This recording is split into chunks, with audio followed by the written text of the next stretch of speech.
Hello everybody and welcome back to Tech Tutorials, and in this video we are going to be learning how to make Google your default search browser in Microsoft Edge. So let's get started. So first of all, you're going to be heading over to these three dots from the top right side of your screen, as you can see in here. Click on that, and from there you're going to be heading over to settings. As you can see, we have settings in here.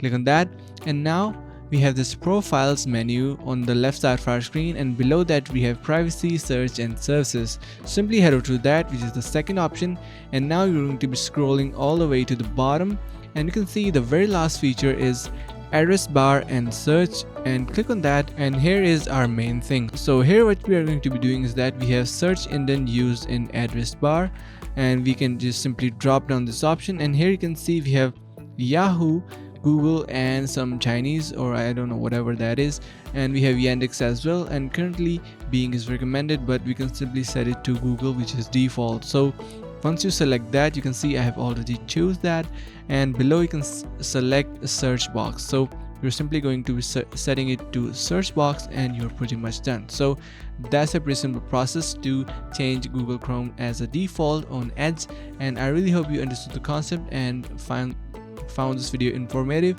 If you did so, make sure to subscribe to the channel. Like the video and share with your friends. Thank you for watching, and see you in the next video.